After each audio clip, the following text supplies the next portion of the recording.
Hello friends, welcome to our channel Indian comics universe. तो आज की कॉमिक्स है आखिरी दाव।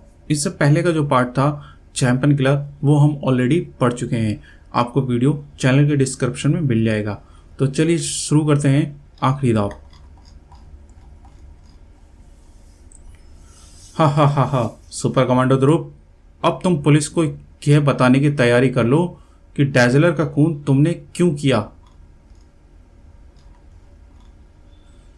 ये हंगामा राजनगर स्पोर्ट मीट में एक मोटरसाइकिल रेस से शुरू हुआ था, जिसमें ध्रुव पर चैंपियन किलर ने एक अन्य मोटरसाइकिल सवार गैलीलो के धोखे में हमला किया था। असावधान ध्रुव को मुंह की खानी पड़ी और चैंपियन किलर सुरक्षित भाग गया। चैंपियन किलर का अगला हमला तैराक जेरी पर हुआ और ध्रुव की लाख सतर्कता के बावजूद चैंपियन किलर जेरी को अपंग बना गया।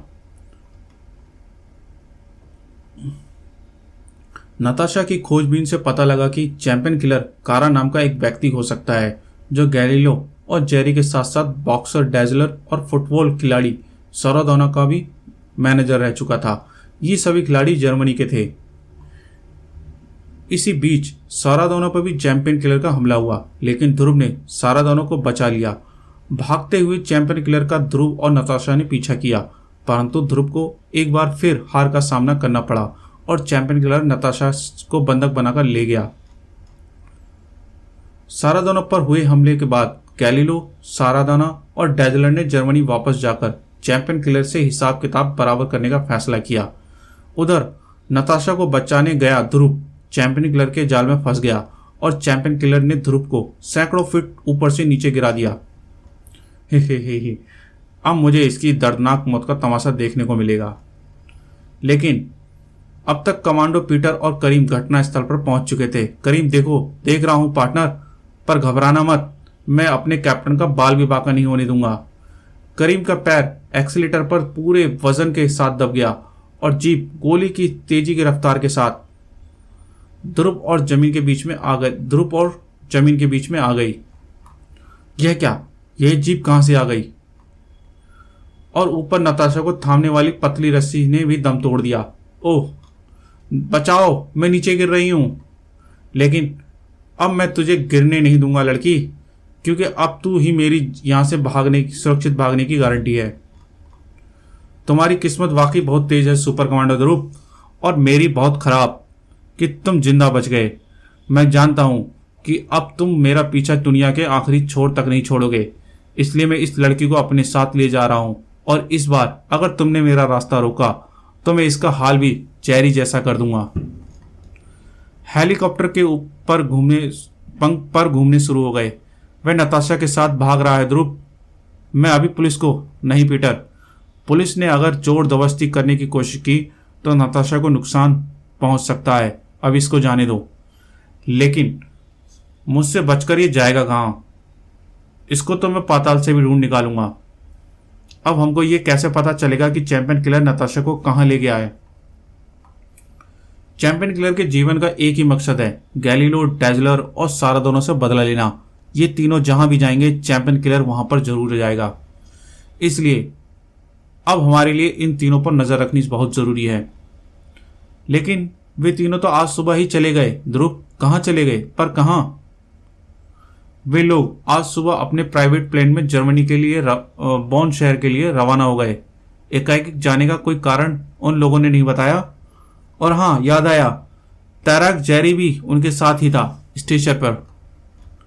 बॉन शैल स्पोर्ट इंस्टीट्यूट भी तो बॉन शहर के पास ही स्थित है, जहां से प्रशिक्षण पाकर चारों सामान्य खिलाड़ी विश्व चैंपियन बन गए।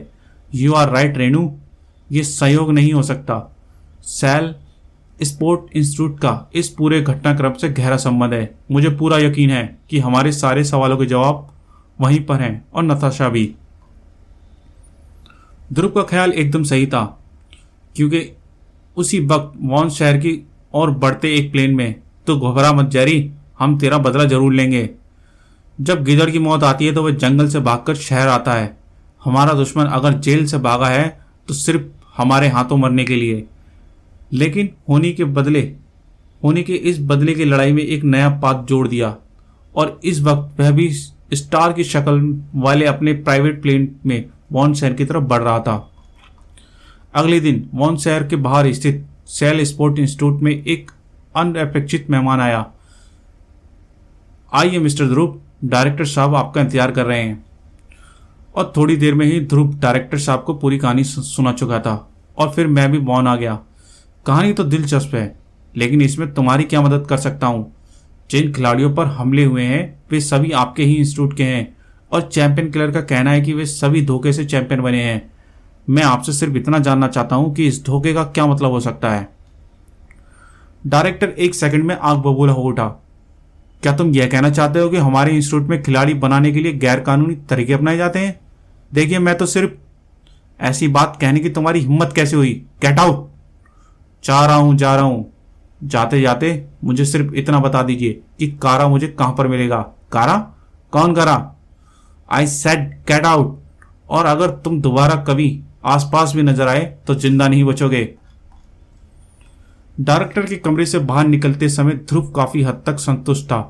डायरेक्टर की हड़बड़ाहट ने मेरे इस शक को तो पक्का कर दिया है कि यहां पर कुछ गैर कानूनी ये रसायनों की महक कहां से आ रही है, ठीक वैसे ही जैसी किसी प्रयोगशाला से आती है। रसायनों की गंध का स्रोत ढूंढने में ध्रुव को जरा भी परेशानी नहीं हुई, क्योंकि सामने सिर्फ एक दरवाजा था और उसके अंदर से निकल कर जा रहा था व्यक्ति साफ तौर पर वैज्ञानिक लग रहा था। दरवाजा लॉक था, लेकिन ध्रुव के लिए किसी भी ताले को खोल लेना सेकंडों का काम था। अंदर से कोई आवाज नहीं आ रही। लगता है कोई अंदर नहीं है, मेरे लिए यही अच्छा है। और दरवाजे के पीछे जो कुछ भी था उसका अंदाज ध्रुव को पहले ही लग चुका था। Cold storage. वाह, यह तो कोई बड़ी जबरदस्त प्रयोगशाला लगती है और इसमें एक कोल्ड स्टोरेज भी बना हुआ है। पर यहां पर काम क्या होता है? एक खेल संस्थान में प्रयोगशाला का क्या काम? पर इतना पक्का है कि इस गुप्त प्रयोगशाला में जो कुछ भी होता है वह अवश्य ही गैर कानूनी है, वरना इतना छुपाने इस प्रयोगशाला में बिना इजाजत घुसना गैर कानूनी है। मिस्टर ध्रुव। पहला शब्द सुनते ही ध्रुव घूम चुका था और वाक्य खत्म होते होते ध्रुव सारी स्थिति समझ चुका था। और यहां घुसने वाले हर चोर के लिए एक ही आदेश है, देखते ही गोली मार देने का आदेश। यह तो वही वैज्ञानिक है और इसकी तो उंगली भी ट्रिगर पर दब रही है।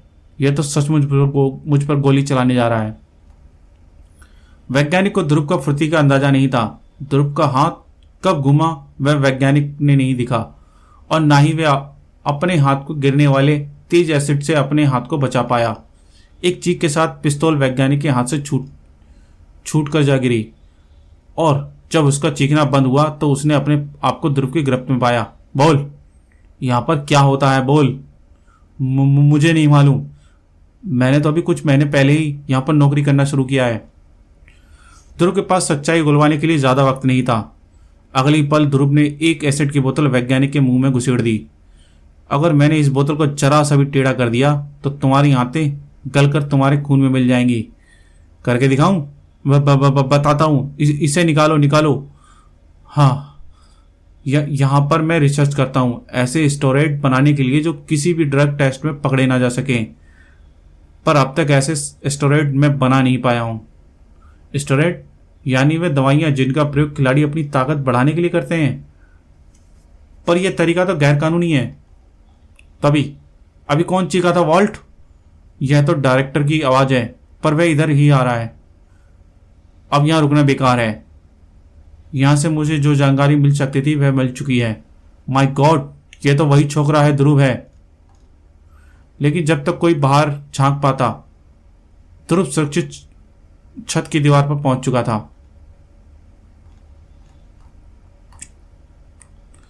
कहां गया वह लड़का? मालूम नहीं सर, नीचे तो कहीं नजर नहीं आ रहा। तो क्या उसको पर लग गए? मूर्ख, ठीक से देख। वह सिर्फ तुम्हारी मूर्खता से इस लेबोरेटरी तक पहुंच गया। तुमने जरूर ताला खुला छोड़ रखा होगा। सर वो देखिए नीचे। अरे ये तीनों इस वक्त यहां पर?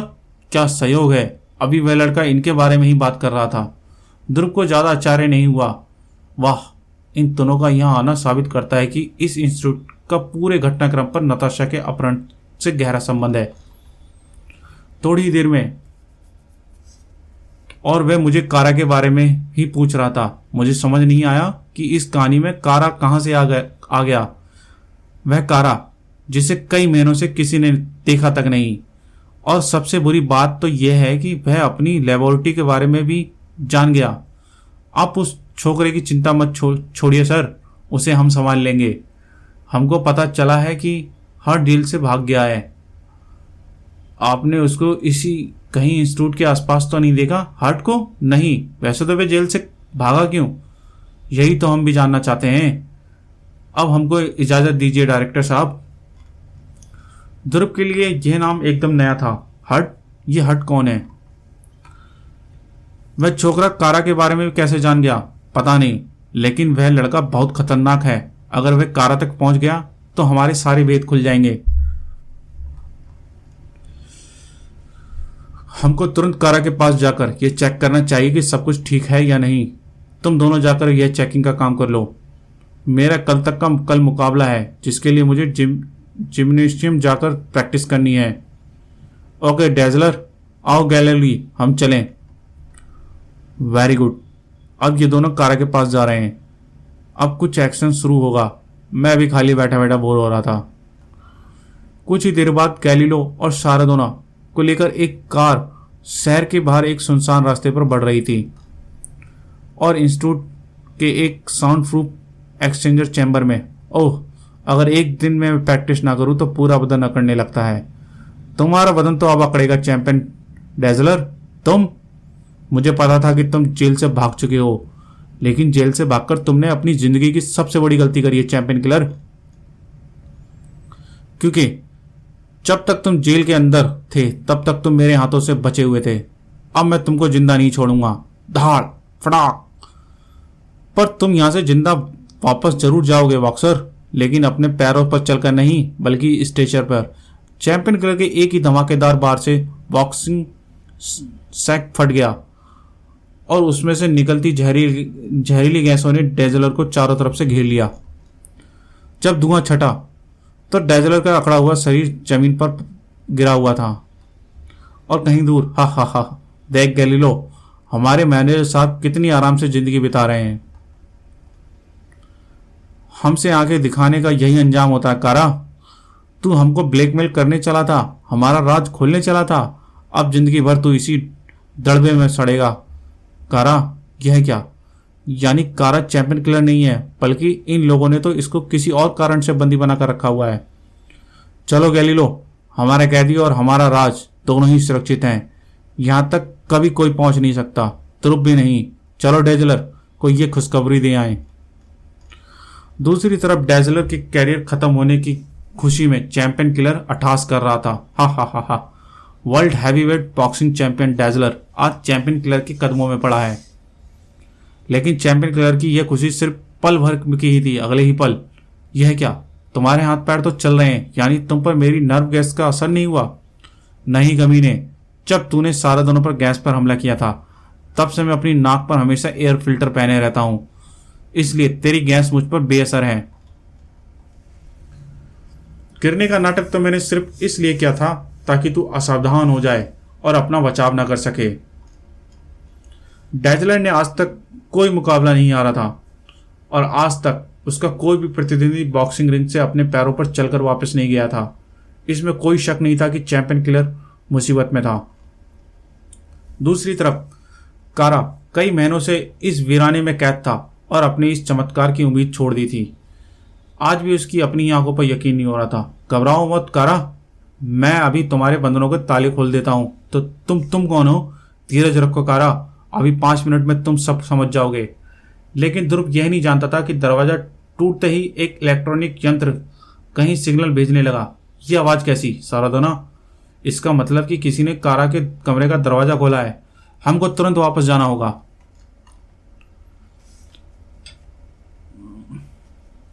और 5 मिनट बाद, ओह तो ये चक्कर है। हाँ, पहले मेरा ख्याल था कि तुम ही चैंपियन किलर हो, लेकिन मेरा यह ख्याल गलत निकला। तुमने मुझे इस कैद से आजाद किया ध्रुव, इसलिए मैं तुमको बताता हूं कि चैंपियन किलर कौन है और वह क्या चाहता है। मैं सेल स्पोर्ट इंस्टीट्यूट में एक प्रशिक्षित था। इस इंस्टीट्यूट में एक ऐसा विभाग है जिसका काम ऐसी दवाइयां विकसित करना है जो खिलाड़ियों में कृमिक शक्ति पैदा कर दे। इस विभाग का हेड मेरा गहरा दोस्त वैज्ञानिक सीमट था। एक दिन वह खुशी से कूदता हुआ मेरे पास आया। कारा कारा, मैंने एक ऐसी ड्रग बनाई है जो एक सामान्य खिलाड़ी को भी विश्व चैंपियन बना सकती है। वह कैसे सिमट? देखो, हर खिलाड़ी के खेलने की क्षमता को उसके मस्तिष्क का एक खास भाग कंट्रोल करता है। यह ड्रग खिलाड़ी के मस्तिष्क के उस भाग को इतना विकसित कर देगी कि वह खिलाड़ी अपने खेल का चैंपियन, विश्व चैंपियन बन जाएगा। पर यह तरीका तो गैर कानूनी है। गैर कानूनी तो तब होगा जब खिलाड़ी को किसी ड्रग टेस्ट में पकड़ा जा सके। इस दवाई को किसी भी ड्रग टेस्ट में पकड़ा नहीं जा सकता। मैं आज रात इसका फाइनल सैंपल बनाकर कल डायरेक्टर साहब के पास ले जाऊंगा। मुझे उस वक्त यह पता नहीं था कि जेरी, सारादोना, डैजलर और गैलिलियो खिड़की के बाहर खड़ी ये बातें सुन रहे हैं। उस समय ये चारों बहुत मामूली खिलाड़ी थे। बाद में मुझे यह भी पता चला कि उसी रात ये चारों सिमिट के पास लेबोरेटरी में गए और सिमिट से उन लोगों से वह वंडर ड्रग उन चारों ने सौंप देने के लिए कहा। सिमिट के साफ मना कर देने पर इन चारों ने वंडर ड्रग जबरदस्ती अपने कब्जे में लेकर सिमिट को खिड़की से बाहर नीचे धकेल दिया। जमीन से टकराने से पहले सिमिट सिर्फ एक ही बार चीख पाया। उस वक्त सिमिट का सहायक हर्ट मेरे साथ बैठा कॉफी पी रहा था। चीख सुनकर हम दोनों बाहर की तरफ तेजी से भागे। हमारे सामने खून में नहाई हुई सिमिट की लाश जमीन पर पड़ी थी। हर्ट तेजी से ऊपर लेबोरेटरी की तरफ भागा और मैं सिमिट के नब्ज देखने लगा। सिमिट की धड़कन बंद हो चुकी थी। अब वहां करने के लिए कुछ भी नहीं था। मैं तेजी से ऊपर भागा, लेकिन वहां पर तो नजारा कुछ और ही था। लेबोरेटरी में वे चारों हर्ट को पकड़े हुए थे। इस कमीने ने हमारे सामने प्रोफेसर सिमिट को झगड़ा करने के बाद उसको नीचे धक्का दे दिया। मैं सच्चाई जानता था, लेकिन उन चारों की गवाही के सामने जज ने मेरी गवाही नहीं मानी और हर्ट को उम्र कैद की सजा हो गई। इन चारों को फिर भी यह डर बना रहा था कि कहीं मैं उनके वंडर ट्रक का भेद ना खोल दूं। इन लोगों ने मुझे अपना मैनेजर बना लेने और बेशुमार पैसा देने का लालच दिया। मैं मूर्ख इनके झांसे में आ गया। लेकिन ये चारों उस ड्रग के बूते पर सफलता की सीढ़ियां चढ़ते रहे और मुझे एक भी पैसा नहीं दिया। और जब मैंने ओलंपिक कमेटी के सामने इनका राज खोलने की धमकी दी तो इन लोगों ने मुझे यहां कैद कर लिया, समझा। पर इस कहानी में चैंपियन किलर कहां है? मुझे कुछ समय पहले इनकी बातों से पता चला कि हर्ट जेल से भाग गया है। वह खुद भी वंडर ड्रग का फॉर्मूला जानता था। उसने अदालत में इन चारों से बदला लेने की कसम भी खाई थी। अब वही, ओह कारा, गोली बाहर से किसी ने चलाई है और मैं यकीन के साथ कह सकता हूं कि गोली चलाने वाले गैलिलियो और सारादोना है। सारादोना, इसने हमको कारा का खून करते हुए देख लिया है। घबरा मत गैलिलियो, गाड़ी से कुचलती हुई लाशें गवाही नहीं देती। यह तो सीधा मेरी तरफ आ रहा है। कार बिजली की तरह ध्रुव की ओर लपकी। छुपने का मतलब ही नहीं था।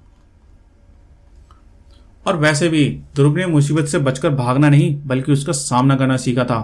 अगले ही पल सारादोना और गैलिलियो ने एक आश्चर्यजनक दृश्य देखा। सारादोना, यह तो बच गया। इतनी फुर्ती, ये आदमी नहीं, शैतान का बाप है। कोई आदमी ऐसा करिश्मा नहीं कर सकता। उससे उलझना बेवकूफ़ी होगी। अब हमारे सामने एक ही रास्ता है। इस छोकरे से सिर्फ डैजलर ही निपट सकता है। ये दोनों भागकर अब डैजलर की मदद लेने जा रहे हैं, पर फिर भी ये मुझसे बच नहीं पाएंगे।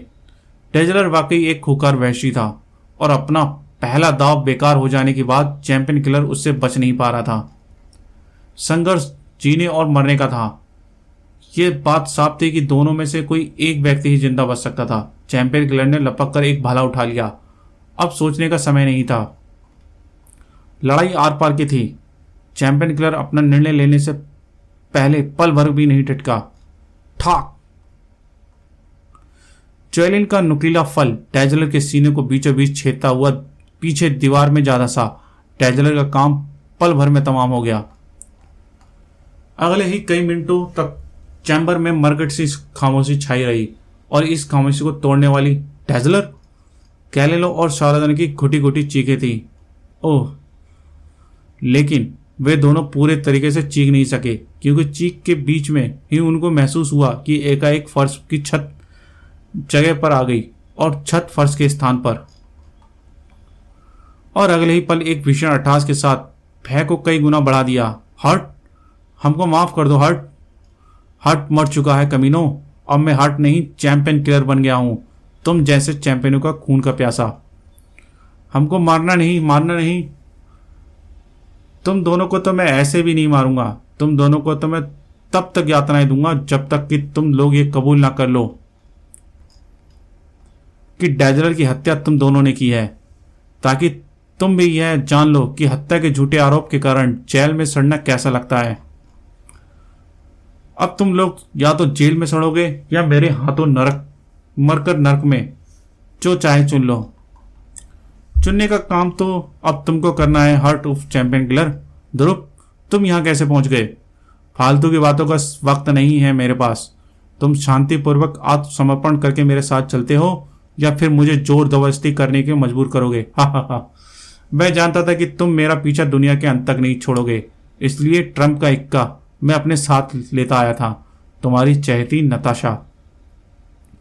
अगर तुमने मुझे रोकने की कोशिश की तो इस बटन का हल्का सा दबाते ही दूर कहीं पर तुम्हारी नताशा के चीथड़े उड़ जाएंगे।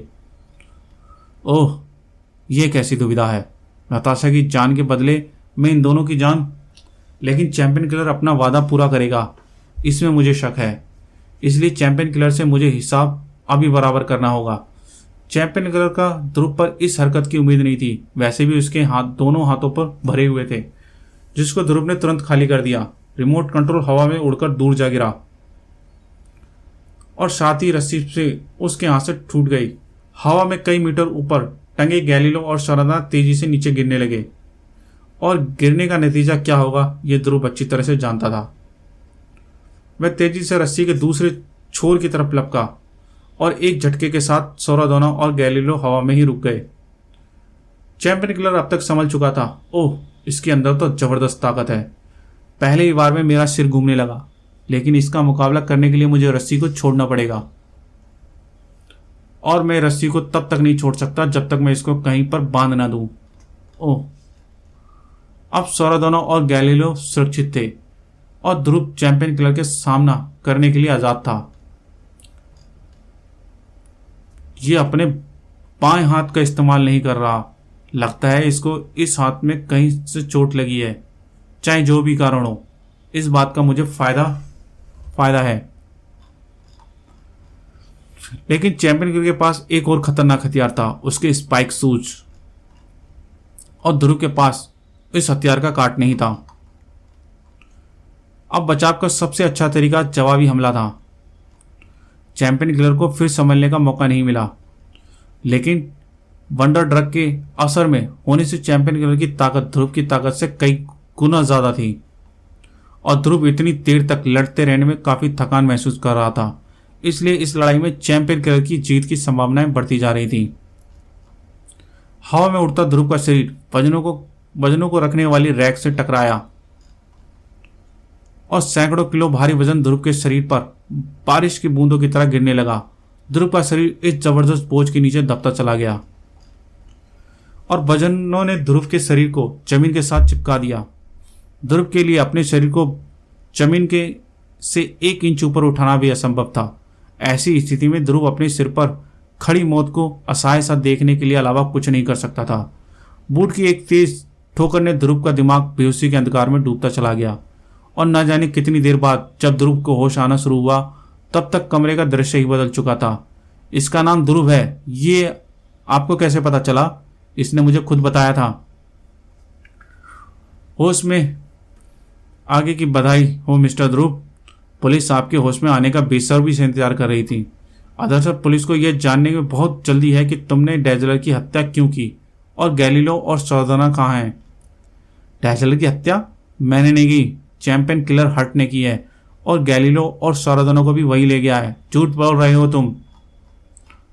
इस इंस्टीट्यूट के अंदर तुम्हारे अलावा और कोई बाहरी व्यक्ति नहीं आया, और हट को तो आसपास तक नजर नहीं आया। तो इसका मतलब है कि अब तक इंस्टीट्यूट के अंदर ही है। मुझे उसे ढूंढने जाने दो, वरना बहुत देर हो जाएगी। सॉरी मिस्टर ध्रुव, यहाँ के हालात देखते हुए हम आपको छोड़ नहीं सकते। मेरे पास बहस करने का समय नहीं है। अगर तुम मुझे छोड़ोगे तो मुझे अपनी राह खुद बनानी पड़ेगी। इसे पकड़ो, भागने मत। ओह, तो इसलिए चैंपियन किलर ने मुझे जिंदा छोड़ दिया ताकि डैजलर की हत्या का आरोप मुझ पर लगे और इस बीच वह आराम से अपना काम कर सके। लेकिन अब वह मुझसे बच नहीं सकता, क्योंकि अब मुझे पता है कि उस तक कैसे पहुंचा जा सकता है। लेबोरेटरी में वॉल्ट हमेशा की तरह व्यस्त था, लेकिन आज उसकी व्यवस्था बाधा पड़ने वाली थी। तुम फिर यहाँ पर? हाँ वॉल्ट, लगता है कि तुम अभी कहीं से दौड़कर आ रहे हो। दौड़कर? मैं एक वैज्ञानिक हूँ मिस्टर ध्रुव, रैशर नहीं। तो फिर तुमने ये स्पाइक शूज क्यों पहने हुए हैं वॉल्ट? या फिर मैं तुमको हर्ट कहूं? Champion killer hurt. अब जब तुम मेरे बारे में जान ही गए हो तो छुपाने का कोई तुक नहीं। लेकिन तुमने मेरा यह राज जाना कैसे? दवाइयों और गैसों के विषय में तुम्हारी गहरी जानकारी ये बताने को काफी थी कि तुम एक वैज्ञानिक हो, और गैलीलो और सारादोनों को इंस्टीट्यूट से बाहर नहीं ले जाना साफ करता है कि तुम इसी संस्था में काम करते हो। और मुझसे लड़ाई के समय तुम्हारे बाएं हाथ का ज्यादा इस्तेमाल ना करना। मुझे पता है कि तुम वही वैज्ञानिक हो जिसके दाएं हाथ पर मैंने एसिड डाला था। तुम मेरे बारे में वह सब कुछ जान गया जो तेरी जिंदगी के लिए घातक हो सकती है। मैं यहाँ पर तुमको ये सब सिर्फ इसलिए बताने आया था ताकि तुम शांतिपूर्वक अपने गुनाह कबूल कर लो और नताशा के साथ साथ गैलीलो और शारादोना को मेरे हवाले कर दो। असंभव। अब वे तीनों तो मेरे साथ ही मरेंगे ध्रुव, और मेरे हाथ ही मरेंगे ध्रुव, और उसकी शुरुआत तुमसे होगी। मैंने इस इंस्टीट्यूट में वॉल्ट का रूप धरकर सिर्फ इसलिए नौकरी की थी ताकि यहां से मैं उन चारों की हरकतों पर नजर रख सकूं। और तुम चाहते हो कि बगैर उन चारों को खात्मा किए मैं आत्मसमर्पण कर दूं? ऐसा कभी नहीं होगा। इतनी लंबी छलांग देखकर भी यकीन होता। लेकिन इस बार ध्रुव इस खेल में ज्यादा देर खेलने के मूड में नहीं था, और चैंपियन किलर की ताकत से निपटने के लिए उसका आत्मविश्वास ही बहुत था। अब बोल नताशा, गैलीलो और सारादोना को तूने कहां पर रखा है? वे तीनों इसी इंस्टीट्यूट के अंदर ही हैं। यह तो मैं जानता हूं, लेकिन वे कहां पर हैं यह तो मुझे तू ही बताएगा। यह तो तुम मुझसे मरते दम तक नहीं जान पाओगे, और मुझे मारना तुम्हारे बस की बात नहीं चैंपियन, क्योंकि चैंपियन क्लब कुश्ती का भी चैंपियन है। ओह, ऐसा तो यह कुछ नहीं बताएगा। इसको चिट करने के लिए अब मुझे इस पर एक आखिरी दाव का इस्तेमाल करना पड़ेगा, अपने दिमागी दाव का। लेकिन चैंपियन किलर ने ध्रुव को वह दाव चलने का मौका नहीं दिया। एक के बाद एक हथौड़े जैसे वार ध्रुव के शरीर पर पड़ते रहे, और आखिरकार ध्रुव के पैरों से उसका साथ छोड़ दिया। बेहोश हो गया। हा हा हा, आज मेरे सारे दुश्मन एक साथ ही खत्म होंगे। अब तू यह भी जान पाएगा कि बाकी तीनों को मैंने कहां रखा है। ये सब यहां पर हैं, इस कोल्ड स्टोरेज में, और यहीं पर तुम सबकी एक साथ कब्र बनेगी। अब मैं इस कोल्ड स्टोरेज को इतना ठंडा कर दूंगा कि इन सबके जिस्म मरने से पहले ही अकड़ जाएंगे। थर्मामीटर पारा तेजी से नीचे गिरने लगा और शून्य से नीचे उतर आया। -50 पर आकर थम गया। अब तेरे सारे काम खत्म हो गए। मेरे सभी दुश्मन एक साथ ठिकाने लग गए। अब थोड़ी देर में जब पुलिस यहां पर आएगी तो उनको 4 अकड़ी हुई लाशें मिलेंगी, और मैं तब तक अपने हेलीकॉप्टर में बहुत दूर जा चुका हूँगा। मुझे तुम्हारे हवाई किलो को तोड़ते हुए बड़ा दुख हो रहा है। तुम्हारा कोल्ड स्टोरेज काम नहीं कर रहा। मैंने उसका फ्यूज निकाल लिया है। तुम बाहर कैसे निकले? ऐसे तारों को खोलना मेरे लिए बाएं हाथ का काम है। यानी तुम बेहोश नहीं हुए थे? बेहोश होने का तो मैंने सिर्फ नाटक किया था, क्योंकि मैं जानता था कि बेहोश होने पर तुम मुझको भी वहीं ले जाओगे जहां पर तुमने बाकी तीनों को रखा है। यही मेरा आखिरी दाव था, और इस दाव से तुम पटखनी खा गए। यह तो सचमुच तेरा आखिरी दाव था छोकरे, क्योंकि इसके बाद तू कभी दाव नहीं चल पाएगा। क्रोध से कांप रहा चैंपियन किलर ध्रुव की तरफ लपका, लेकिन अब ध्रुव का दूसरा ही रूप चैंपियन किलर के सामने था। परंतु चैंपियन किलर के लिए भी परिस्थितियां और जीने और मरने की थी, और इस वक्त उसकी हालत चोट खाए घायल और आदमखोर शेर की तरह थी। यह तो मुझे जान से खत्म कर देना चाहता है, और अगर मुझे जल्दी ही इसे रोकने का रास्ता ना मिला तो यह अपने मकसद में कामयाब भी हो जाएगा। पीछे रखे एक मोटे कांच के जार से जा टकराया। कोई रास्ता मिलने तक मुझे ऐसे ही इसके मुकाबले करता रहना होगा। लेकिन ध्रुव को अनजाने में ही चैंपियन किलर को रोकने का रास्ता मिल चुका था। हवा में उड़ता हुआ चैंपियन किलर का शरीर पीछे रखे एक मोटे कांच के जार से जा टकराया और एक छनके की आवाज के साथ गैस के गहरे बादल ने चैंपियन किलर को चपेटे में ले लिया। ओह, यह क्या? यह तो उसी तरह की नर्व गैस लगती है जिसका प्रयोग चैंपियन किलर ने सारदानों पर किया था। यानी इस गैस को ये यहीं पर बनाता था। मास्क होने के बावजूद भी चैंपियन किलर नर्व गैस के गहरे बादल के असर से बच नहीं पाया और वह लड़खड़ाता कर नीचे गिर गया। चैंपियन किलर इस हथियार से दूसरों को खत्म करना चाहता था। उसने आज उसी को अपना अपंग बना दिया था। खेल खत्म हो चुका था। और फिर बाद में सारादानो और गैलिनो ने कारा का कत्ल करना कबूल कर लिया मिस्टर ध्रुव, और यह भी साफ हो गया कि डैजलर का कत्ल हर्ट ने किया था। और आपकी सारी रिपोर्ट हमको इंटरपोल से मिल चुकी है। हमको अपने पहले के बर्ताव के लिए खेद है। मुझे भी अपने किए पर खेद है। मैं आज से ही अपने इंस्टीट्यूट की लैबोरेटरी को बंद कर दे रहा हूँ। गलत तरीके से अपनाने का क्या अंजाम होता है यह मैं देख चुका हूँ। मुझे खुशी है कि आपकी आंखें खुल गई हैं डायरेक्टर साहब। खेलों को प्रतिद्वंदी की भावना से नहीं बल्कि खेल भावना से खेलना चाहिए। और फिर स्टार प्लेन भारत की धरती की तरफ वापस चल दिया, लेकिन इस बार उसमें ध्रुव के साथ साथ नताशा भी थी। समाप्त। तो गाइस, कैसे लगी ये आपको कॉमिक्स कमेंट में जरूर बताएं। वीडियो को लाइक करना और चैनल को सब्सक्राइब करना ना भूलें।